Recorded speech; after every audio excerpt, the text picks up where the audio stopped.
Good morning, folks. My name is Seth Vidal. I'm the CEO of The Natural Funeral, and this is one of the happiest moments of my entire life. This day represents a lot of work and a lot of dreams, and I couldn't be prouder to share this moment with you all. Wow. Whoa. As we get started, the very first thing I want to acknowledge is that this is the historical and ancestral homeland of the Arapaho, Cheyenne, and Ute nations and people. And as a natural funeral, and I think as many of you in this room, we strive to mark the impact of each of our footsteps. And we do that in a collective honoring of the legacy of the people who've been taking care of this land for thousands and thousands of years. We consider it a sacred part of our responsibility to do what we can to nurture this place that we call home. Welcome to Denver, Colorado. If this is not where you're from, yesterday we had 70 degrees and last night we had a little snow. That's just how it goes around here. It's going to be beautiful later this afternoon. Welcome to the 100 or so of you who are here in the room. At last count, I think the registration was around 138 people. And for a concept that's brand new, and from where you've joined us, I think that's an amazing telling of where we are on this story. We have folks who are either in this room or on our live stream broadcast today who are joining us from Australia, Belgium, Bermuda, Canada, Chile, France, Germany, New Zealand, Portugal, the Netherlands, Sweden, Turkey, and the United Kingdom. Way to go, y'all. Way to show up. Way to have curiosity that is global. Way to embrace something that's new. Welcome to the funeral professionals who are here. Folks who've been serving in funeral industry for a long time and devoting your life to a cause of serving people. Welcome, and we hope you learn a new message today and a new possibility today. Welcome to the scientists who are here. Welcome to the folks who have helped to analyze what does this mean in an emerging field? What does this emerging technology mean? And how can it make the world a better place? Welcome to the doulas and the grief workers who are here. Thank you for allowing us to talk about ways to incorporate more ritual and more grace in service to families. Welcome to the pioneering operators who are here. Without your guts, this would just be a dream. And thank you for helping to make this a reality that families can access. Welcome especially to the mortuary science schools who are not just here in this room. Arapaho Community College has a great representation here in this room, and I'm so proud that you're choosing to learn about this. We know that we have 5 additional mortuary science schools around the nation who have decided to postpone their studies for today so that the classes can hear about body composting. This isn't available yet in curriculums, but thanks for reaching to find the information. And I also want to give a special thank you to the families who are going to share with you later tomorrow. There's going to be panels where families are going to describe what body composting service has meant to them. And that's a really special part of the story. And I can't wait for you to hear that, and thank you to those families. I am going to issue at this moment, I'm going to call it a sensitivity warning. We're going to be blending scientific messages with messages that are very emotional and very personal. And to not waste any time, I'm going to begin with one this morning. But I just want to share that woven throughout the scientific and environmental information, there are going to be very sensitive stories. And I want to acknowledge that many of you in this room have bore wounds that inform why you're here and why this type of service is so important to you. So with that in mind, please allow us to take you on a journey. And throughout the course of the next few days, as more sensitive moments are approaching, we'll prepare you for those. Before I move on, I have to acknowledge my business partner, Dan Ziskin, who is in the room, who's right over here. And thank you. Early on, Dan and I were talking about what's more important, that we have a success. How are we going to measure success at the conference? And it was by allowing anyone who wanted access to this information to have it. And so early on, Dan and I made a decision that funds would not block anyone from participating in person or live stream. And to that end, we have helped with over $20,000 in scholarships for people to be present with us in this room and to join about 180 live streamers from around the world. So thank you, Dan.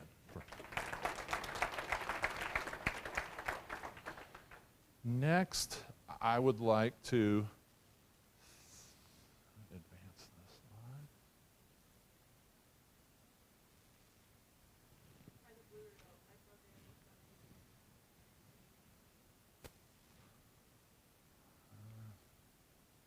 Could somebody help me with the slide advancer?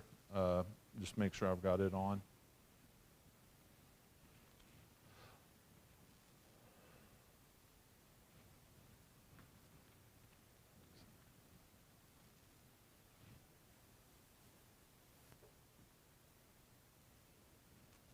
If you want, Alexis, you can just advance it from over there, if you would. Yeah. If you get it sorted out. Okay, thanks. Yep, and just advance the next slide. Okay. The very next group I'm going to thank is the team of Natural Funeral people. It's a wonderful team. It's my family away from home. My family's in the picture. Vicki, Shepherd, and Queenie are front and center. Queenie's our funeral support dog who 2 days ago birthed a litter of pups. And so the Natural Funeral team is growing. But without this team, we couldn't have made this happen. About 6 months ago, when we birthed this as an idea, people's eyes got big and they said, well, what about our regular job, taking care of families? And this team has performed with grace and poise and has done an excellent job of serving families, all while helping to put together a conference with a whole lot of moving parts. So if you'll move to the next slide, I also want to thank our network of partners. These are folks who have helped. Without their support, we couldn't have made this conference a go. And these folks are going to share with you the arc of a story of natural organic reduction. And this isn't a story about one or two people. It's a story about whole networks and whole movements of people. So I just want to share with you a little bit about our agenda. We're telling a story. So we're going to hear of the origin of natural organic reduction. How did it begin? And then we're going to hear from a scientific perspective. We'll hear from operator panels who are the people who are implementing this across the country. And then you're going to hear from researchers. You're going to hear from the researcher whose pioneering studies made this possible for legislation and for regulation. And then we're going to show you in the afternoon some ritual around this. So we're going to shift from scientific to emotional and ritual in the afternoon. And we're going to demonstrate for you what natural death care can look like when it intersects with an ecological disposition method.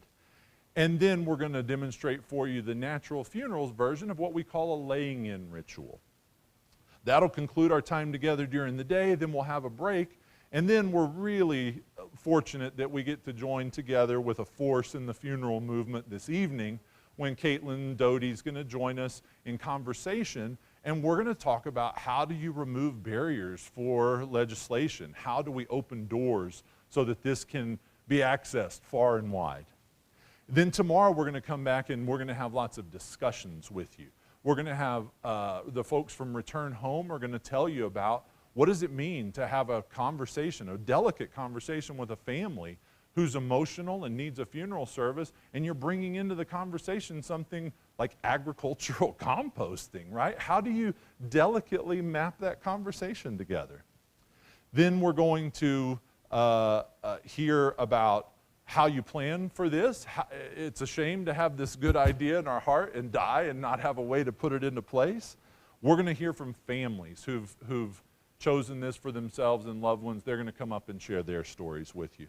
We're going to hear from land stewards, who are the people who are returning bodies, the gifts of bodies, back to the earth to nurture it.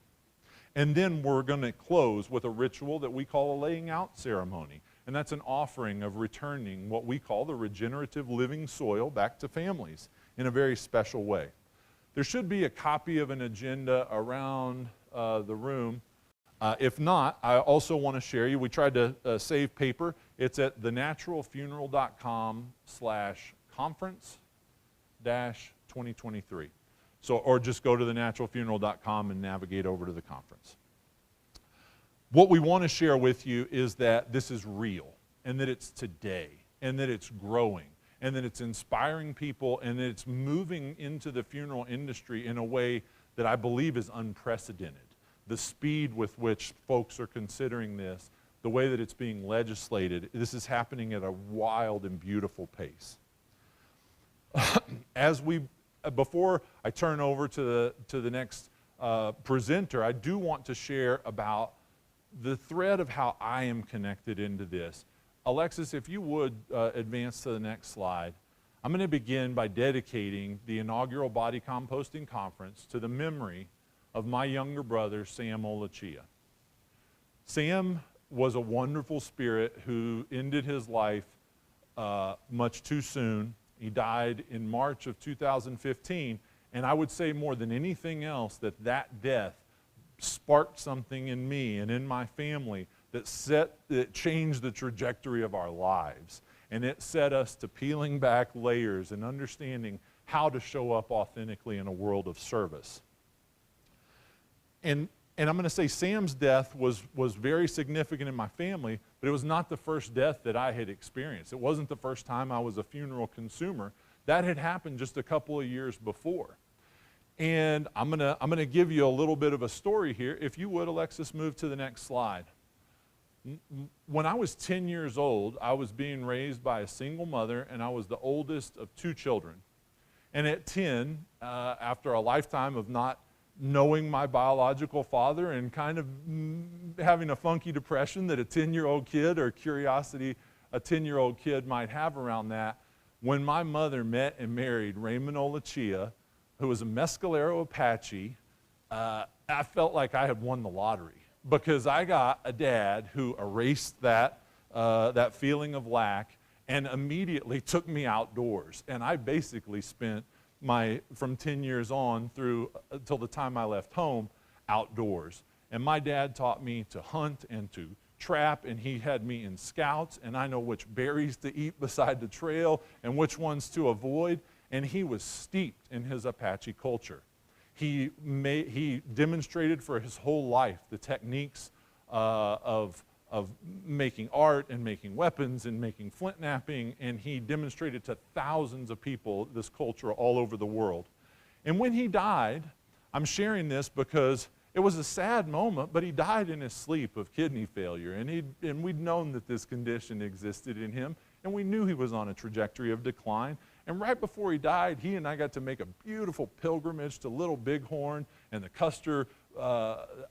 Crazy Horse Monument in the Black Hills of South Dakota. And I was sad when he died, but the world didn't stop moving. And what I did was I went to the same local funeral home where my grandparents had been served a few years earlier. And my grandparents had pre-planned for their own funeral. They'd picked out their casket. They'd prepaid for their own funeral. And they really gave us a gift. And they told us, this is what we want. Just go ask for David, and he'll provide this plan for us. And so when Dad died, we went to the same funeral home, and we said, yeah, that thing you did for Grandmary and Papa, let's do that again. So Dad had the same casket, the same embalming, the same burial, the same visitation. And we went home knowing that we had done something that was the best we could do in that moment. If you would change the slide, Alexis. So it was about a year later. This is Sam again. This is the last picture that we have of Sam from before he died. It was an entirely different experience. On March the 30th of 2015, a shockwave went through our family. And we didn't know what to do. We were grief-stricken. We were filled with shame. Nightmares started immediately. And we went back to the same funeral home. And that funeral home provided us with that same ease. And we ordered the same casket and the same embalming and the same burial and the same visitation. And And they provided us ease through that moment of grief. But right then, something felt off. And we didn't know what it was. And curiosity formed in my family, and we talked about it. Was that the right thing? Did we remember him correctly? And then, just a few months later, I experienced a health crisis of my own. I was at work one day. I owned a commercial and industrial construction firm. And I was at work having what I thought was one of the best days. And my vision got blurry. I started feeling nauseous. And I phoned for my wife and said, oh, I need you to come up and help me, maybe drive me home. I don't feel well. And by the time she got there, it wasn't a drive me home situation. She took me to the emergency room.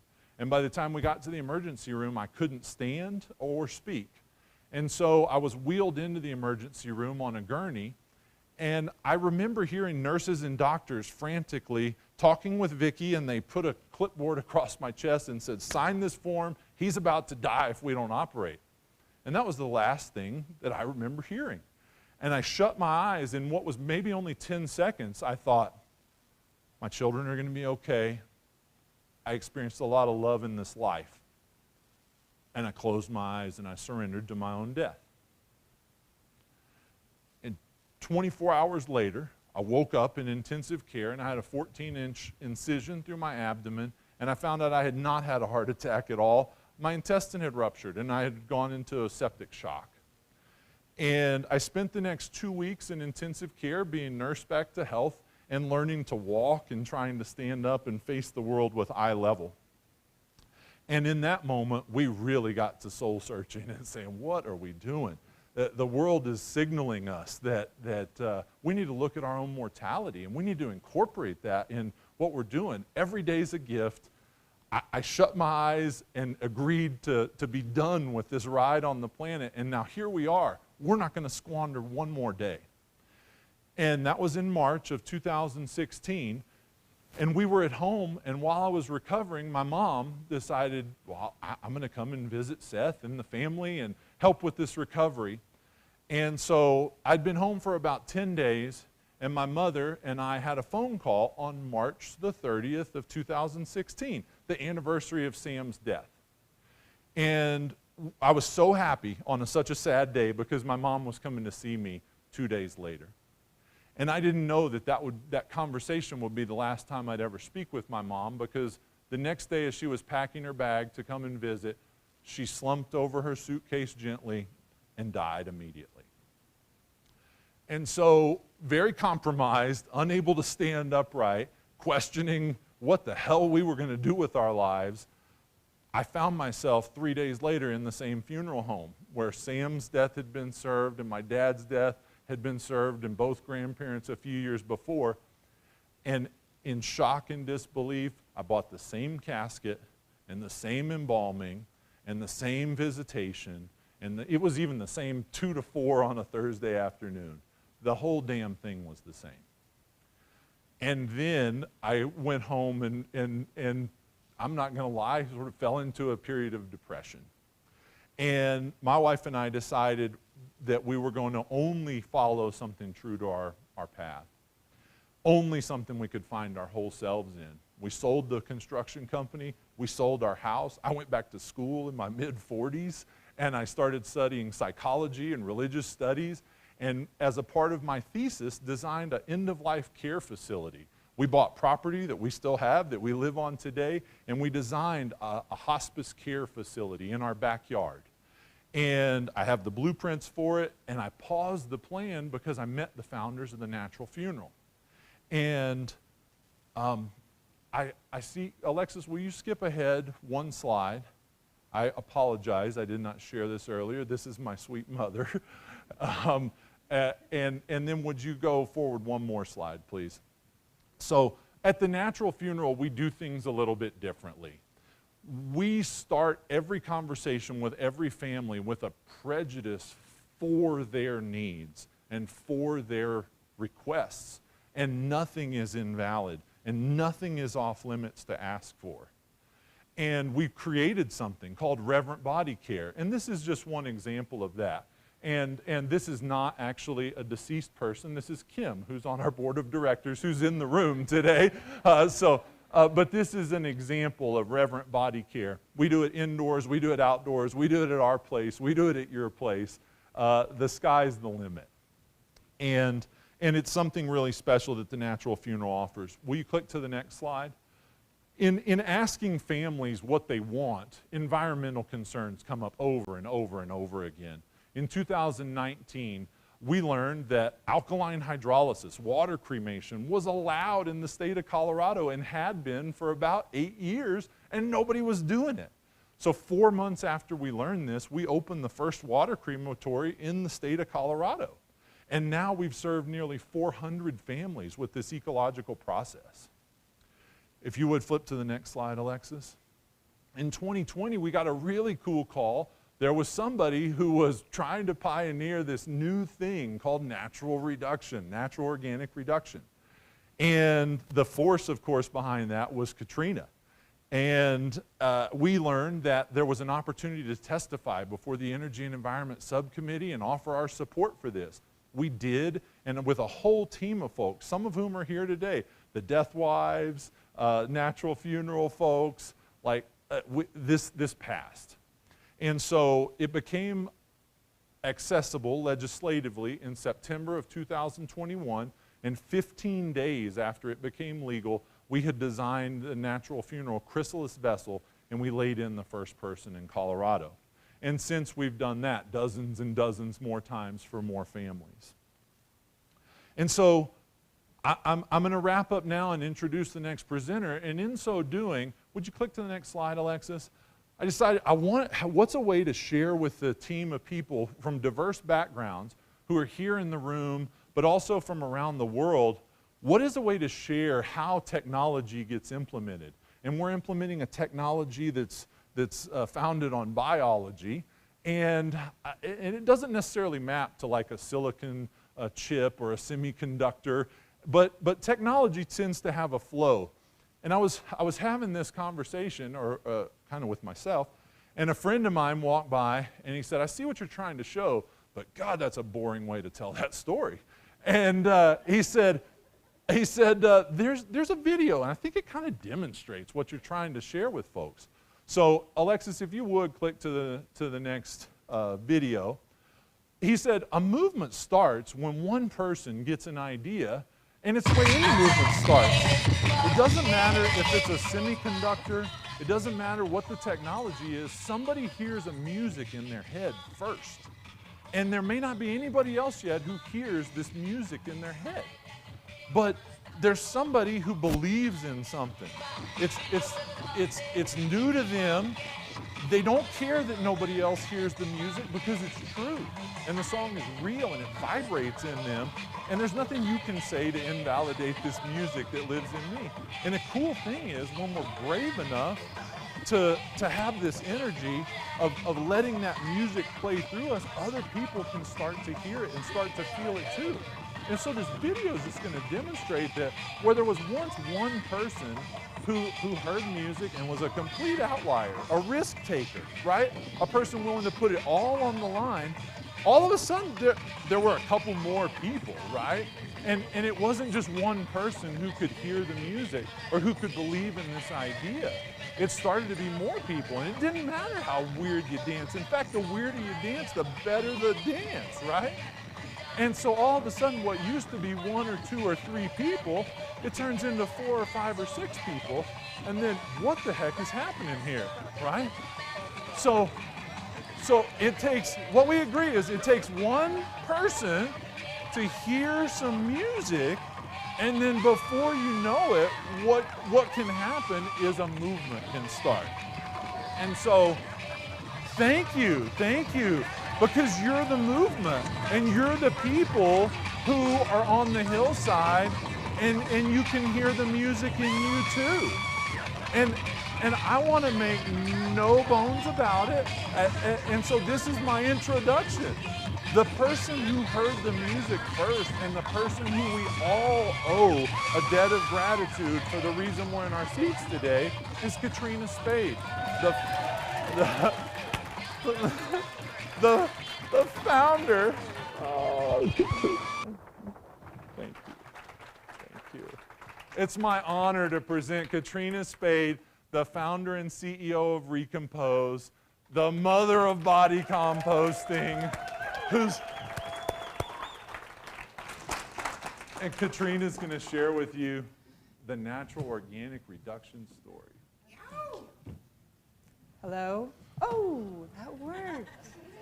Wow, thank you so much, Seth. Energy is up. You all feeling warm enough? It's a little chilly in here. Thank you so much. I'm not sure I know quite what to say. This is a milestone, I think. No, excuse me, this is a milestone.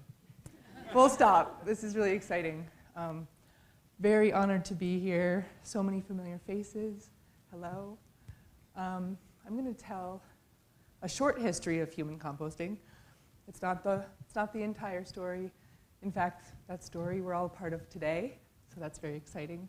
But I'm going to walk through some of the early days and lead us to today. Thank you. But first, most of you in this room know why we're here. So I'm going to spend about 2.5 seconds on this slide, which is kind of the why, right?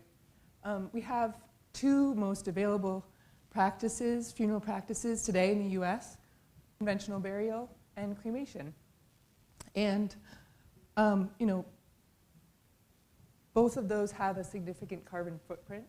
And so early days, part of my thinking was, what else is there out there? So I'm going to go to the next slide, please. Sorry about some of those fonts. So I'm going to tell you really quickly what human composting is. My favorite description of human composting is if you walk into the forest on a bed of pine needles and you dig down about 6 inches, you might have the pine needles, sticks and leaves, maybe an errant chipmunk, and 6 inches down you've got that beautiful topsoil. That's really what we're mimicking when we're composting humans. We're creating that same environment, that carbon and nitrogen material, and we're decomposing dead organic material to create beautiful compost. I will be touching on Recompose, of course. That's my company. Recompose is based in Seattle. It's a full-service funeral home specializing in human composting. So you'll hear that come up a lot, and I want you to know that's what that reference is. But Recompose is also focused on creating an authentic experience and hopefully a meaningful experience for people. I feel like my mic is going off. Oh my God, sorry. Next slide, please. Oh, I can just look here. So quickly, I'll touch on the environmental benefits. We've worked with a PhD in life cycle assessment, Dr. Troy Hoddle, who has found that each person who chooses to be composted instead of cremated or buried in the conventional manner saves over a metric ton of carbon. That's a significant number, especially as it starts to add up, right? So it's one thing if 20 people are composted or 400 people are composted, but what about in 30 years when composting is the most popular form of disposition, right? Yes. That is our new goal, and I think we probably all can share together in that goal here. Let's get to the place where composting doesn't even need a conference. It's so popular that it's everyone's default. That's, I think, that's my goal. I'm certain I share that goal with many of you in this room. And so the way we save a metric ton of carbon is first by avoiding the emissions of cremation and conventional burial.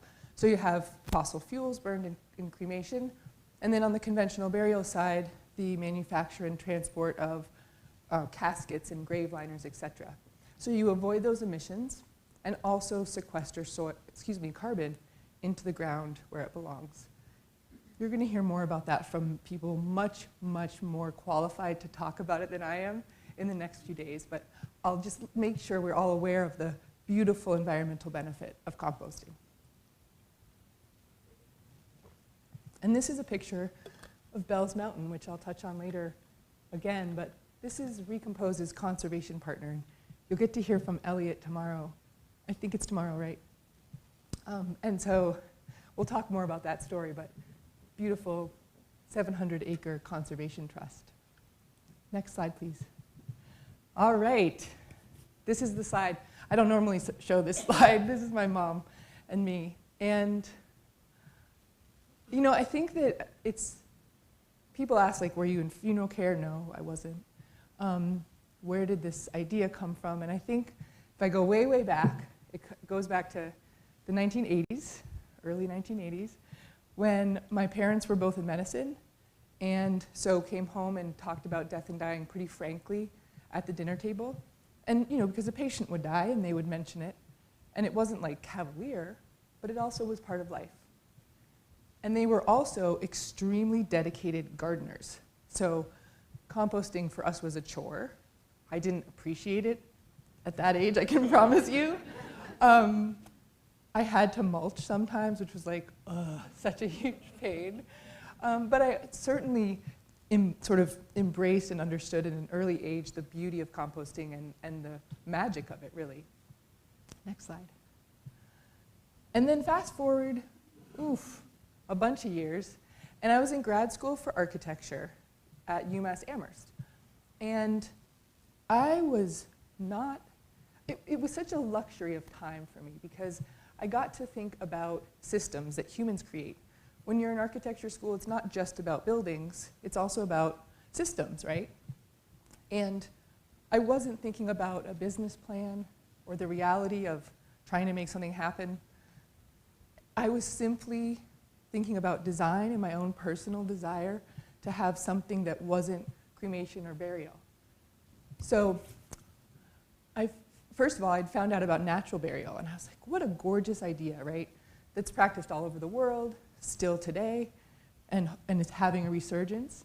And I thought, I love that idea of being placed in the ground, left to decompose. And yet, I also love living in cities. So that picture in 1980, grew up in rural New Hampshire. Beautiful childhood, but I never want to do that again. I love living in my urban centers, and so the question is, well, if you need land for natural burial, then it probably isn't a solution for all of the billions of people that live in cities.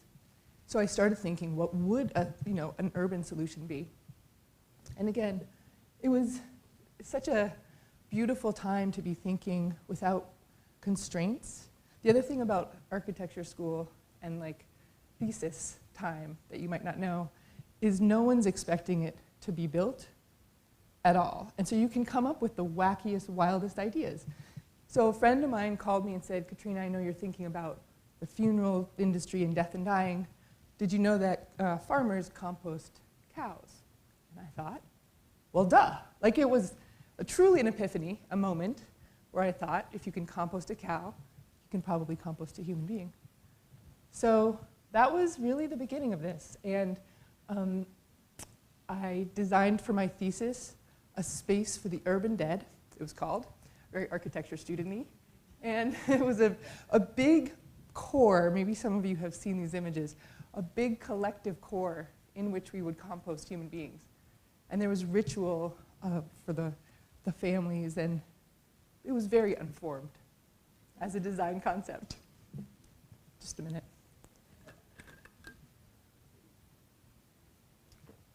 Just real quick, this picture is me with a couple of my good school friends, and we built what's called a pain mound. And it's a compost heating system. So we built this ring of hay, or hay bales, and filled it with carbon and nitrogen material. We peed on top of it too, just to give it a little extra nitrogen. And this was at my friend Jesse's farm, and we ran water tubing through that 11-foot in diameter kind of core, and then that tubing ran through his little greenhouse. And we built this thing in like November or something in Massachusetts, and then I flew out to San Francisco for something, and Garth, my other friend, texts me and he goes, I just burnt my hand on the water coming out of that thing. It got so hot. That was my first experience, like really realizing the power of composting to create heat. I mean, I wouldn't recommend you build one of these necessarily. I mean, it's a cool thing to do. then the whole thing over time just decomposed and turned into this little mound. So it was very cool. But it's not maybe the most efficient way to heat a greenhouse. But it was an amazing experience to see that to feel that hot water coming out of that pile of hay, basically. Next one, please. All right, so, man, I wish Tanya was here. Tanya Marsh. After grad school, I recognized that this really weird idea that only my parents, or I thought only my parents was appreciative of, was actually something that people were intrigued by. What if you could compost humans instead of being buried or cremated? And so I started a nonprofit called the Urban Death Project to see if there really was interest in the world and to start to galvanize the community, build a community, and do some of the early research, like what needs to happen. And Tanya Marsh wrote the book, The Law of Human Remains. She's the expert on funeral and cemetery law in the United States. And she wrote me an email, I remember so clearly, and she said, Katrina, this is a cool idea, and it's totally illegal. So, because I had like a website, and I was like, we're going to do this. We're going to compost humans. And she said, yeah, that you could, but it's illegal. And she also offered, she's at Wake Forest University School of Law, she also offered to help figure out how to make this process legal. So if you don't know Tanya yet, I hope you know her someday, and she should be sitting right here, but she's not.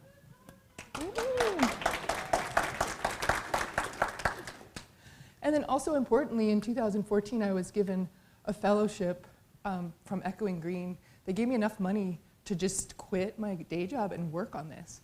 And that was another interesting moment because when I was interviewing for the fellowship, it was a kind of fancy, and I was interviewing on like the 50th floor in a New York City skyscraper. I had my little bow tie on, and I was like super dressed up and sweating like you've never sweated before because I was so nervous. It was like $80,000 was on the line for to just let me work on this project. And I was interviewing with their judges who were from like the investment banking industry and like pretty standard industries, and I was sitting there telling them why human composting should exist, and they were nodding.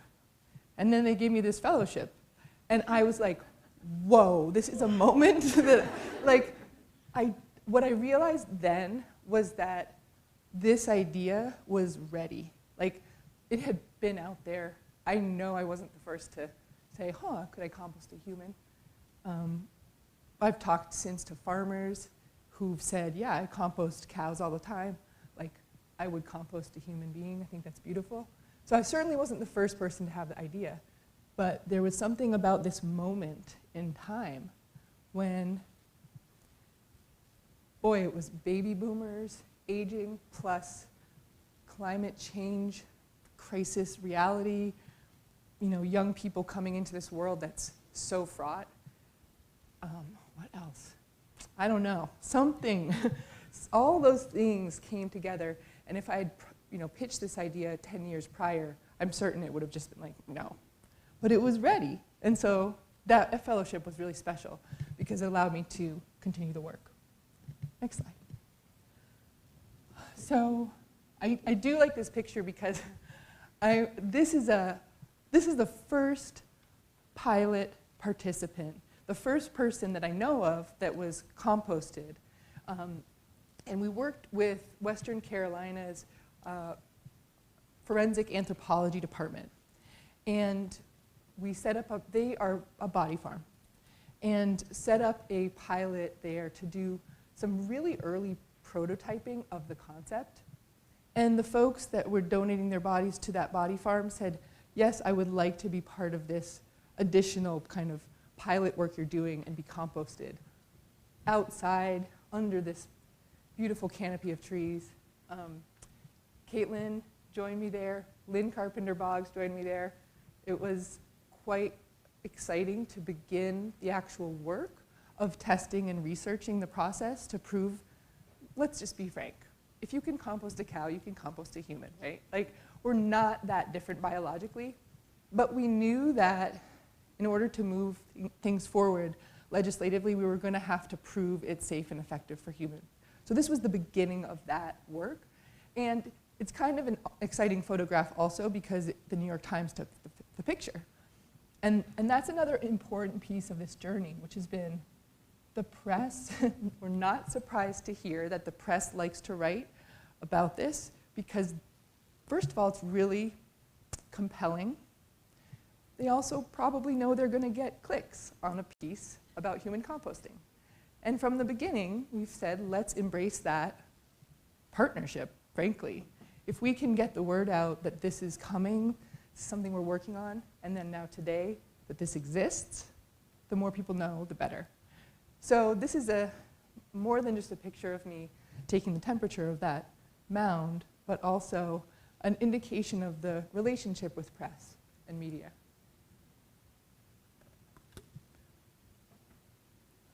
We also did we also did a Kickstarter in 2015, which was cool because people backed that Kickstarter like all over the world, Australia, China, like everywhere. And I was like, this is really interesting to see that so many people want a new option.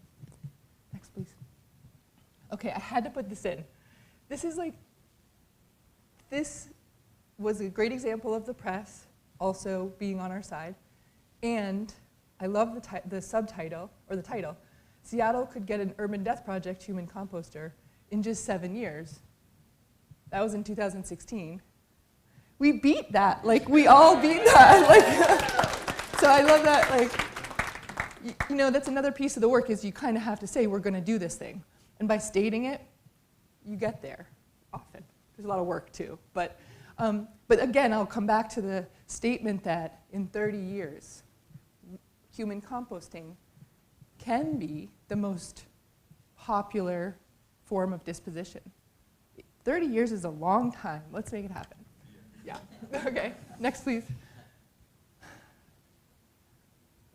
I have pictures of many of the collaborators that have helped move this forward, but there are so many people that just will not make it in here. But I wanted to note Caitlin Doty, who's here and will be speaking tonight, because I was honored to meet her early on, knew she was, you know, the person behind the death care revolution, the person investigating and making true movement forward and asking the questions of the conventional funeral industry and pushing and pushing. And we were talking the other day about how that has gotten so much easier for her over the years, but back in the day, that was really rough work.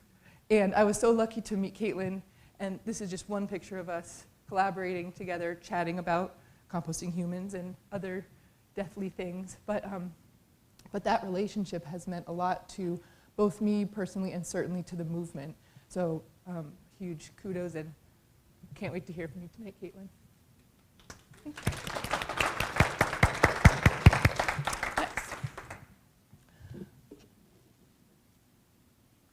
So Lynn Carpenter-Boggs is another person you'll hear from tonight.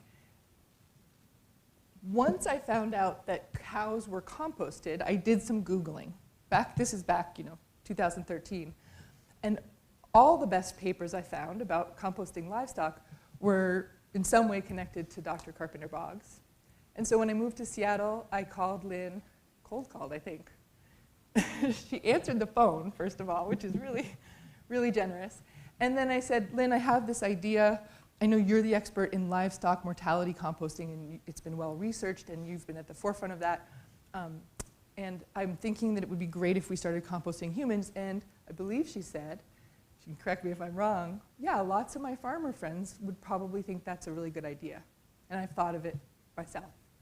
And so that was the beginning, and it was before 2018, with a really important relationship with Dr. Carpenter-Boggs and her work at Washington State University. This photograph, there's a lot of emotion behind this photograph, actually. We're wearing these, work clothes. There's the scientific white coats. We had set up, or Lynn had set up, a really rigorous pilot project at Washington State University. This was to prove once and for all that human composting was a safe and effective means of human disposition. that we could then bring this pilot to the Washington State Legislature to start, but that we would have like real backing and real understanding of the process. And so, I mean, we started a pilot. We accepted 6 donor bodies, many of whom I got to meet, either the people or their families, before they died. And we accepted those bodies into the program and composted them as part of the Soil Science Department's pilot. So it was both rigorous scientific work and really meaningful heart work. Next slide. And then we brought those results and some little baggies of cow compost to Olympia. And I worked with a bunch of awesome people, many of whom are in this picture here. And Senator Jamie Peterson in the middle there, agreed to sponsor a bill that would allow human composting alongside cremation and burial. And we walked the halls of Olympia with little baggies of straw and wood chips on one side, like this is the before, and then over here we had little baggies of cow compost. And then we would offer it to legislators who are just people, turns out, and need to know, what the heck are you talking about? And we said, like, this is the before, this is the after. Really importantly, we focused on choice. We focused on the environmental benefit, but mostly we focused on choice. This is about adding another option for families when it comes to the death of a loved one or of their own, coming death. And even if people didn't want composting for themselves, most legislators understood that more choice was better. And there was, I think, an overall sense that the funeral industry had been stagnant, hadn't changed much in the past 100 years, ever, someone said, in the past ever. And so, and not to say that it was an easy lift. We had lobbyists, we had great grassroots efforts, we did a lot of testifying, and we took the work very seriously. But the law passed in the first year, and then regulations went into play in 2020. So it was a great success, and it was relatively smooth sailing. Similarly, Colorado, relatively smooth sailing. We can talk later about other states. In fact, I think Caitlin's going to touch on them tonight, but they're not all as smooth sailing, but the momentum has begun. Next. Shifting gears a little. Morgan. This is Recompose's services manager, Morgan Yarbrough. She is here tonight, or today, and we'll be talking next in the panel. Oh, go back one, please. Thank you. So as soon as the law went into effect in May of 2020, Recompose, the company, the public benefit corporation I had founded after the Urban Death Project, we opened our first facility in Kent, Washington. This is a picture of Morgan, the first licensed funeral director to specialize in human composting. Yeah, woo woo. And they're standing in front of Recompose vessels. If you ever see the hexagonal vessel, you'll know that's Recompose. And we had 10 when we opened. And boy, those were exciting days. We were offering this option to the public for the very first time beyond the pilot. And it was, we did so much figuring out of the process, troubleshooting, improving, working together to figure out what we needed, what our clients needed. And it was, boy, it feels like a long time ago, but it was really just 3 years ago about, so. Next slide, please. And then in 2021, we made the first delivery of NOR soil to Bells Mountain, our conservation partner. Bells Mountain is located in southern Washington, and about half of our clients donate their soil to Bells Mountain. And so then Recompose drives it down, and it's used to regenerate the land, scattered on meadows, in forests, used for alder seedling planting, etc. So early story, I was giving a talk to a senior living facility. So a bunch of old folks in the room listening to this idea. This was before it existed. And someone in the back raised her hand. I was talking about how much compost is created. And Recompose is creating a cubic yard per person because we use so much plant material. And so the person, Linda Wolf, raised her hand. She said, Katrina, my family does not want that soil. So, like, they can't use it. What are you going to do with it? You need a place. And I thought, wow, Linda, that is true. And so I was so very lucky another year later or two to meet Elliot and create this partnership with Bell's Mountain, because of course not everyone can use a cubic yard of soil. So it's really interesting to think about Linda and her one question that one day being the sort of impetus for us to figure out this additional beautiful relationship with conservation lands.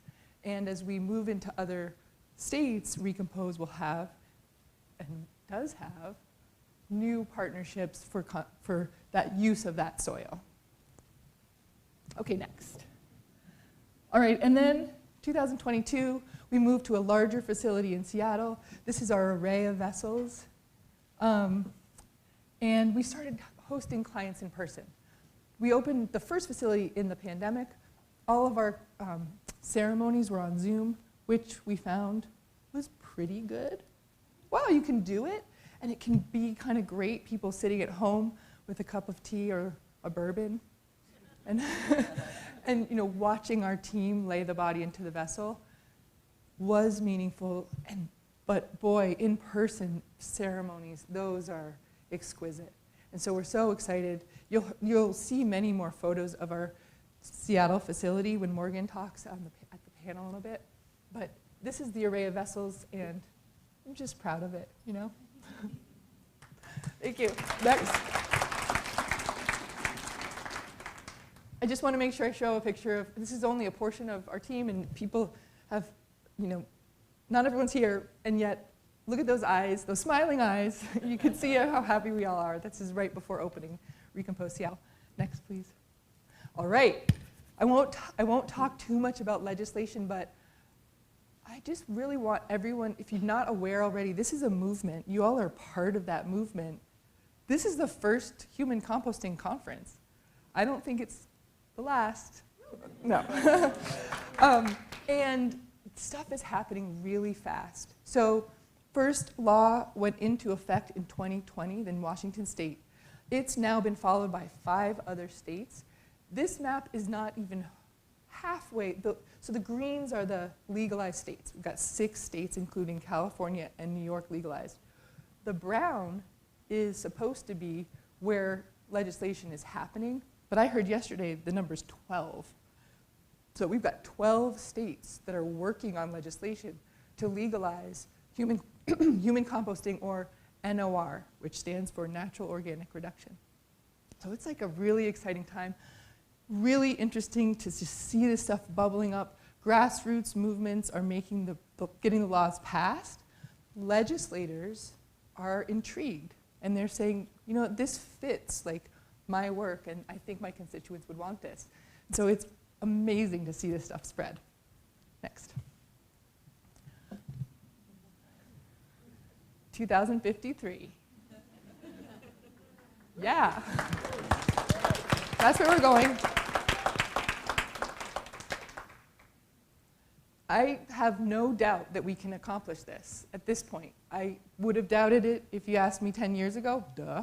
That would be like, no, probably not. Today, with 4 companies already offering human composting in the US, and we think probably many more coming up and planning to offer human composting in the US, there's work happening all over the world in different countries trying to get this legal in whatever structure legally those countries have for funeral law. This is just the beginning, and I think the momentum is at a tipping point. And so I'm so excited about this, and I hope it's one of those, like, we beat this by 20 years, Could be 10. Anyway, I fully believe we can get there. Next slide, please. All right. You're already part of the movement. I don't need to ask you to join it. But I do want us to just recognize what an exciting moment this is. We have 4+ companies that offer this service to people, all of whom are in this room, and you'll get to hear from everybody next. Hundreds of people have been transformed. And, okay, here's a cool one. Choice Mutual recently reported that 62% of respondents aged 25 to 34, still, would consider human composting. That's a gigantic number. And it's fascinating, too, to see the standard conventional funeral industry start to ask these questions. Like, just the fact that they're asking, would you consider human composting, is pretty amazing. That's now old news, because it's 12 more states considering legislation.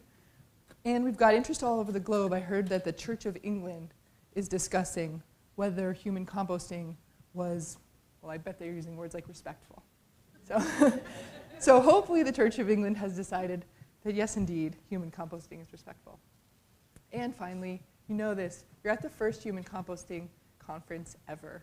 So mark this moment, remember being here. Thank you so much to Seth and the Natural Funeral for putting it on. And I can't wait to hear from everyone else in the next couple days. Thank you.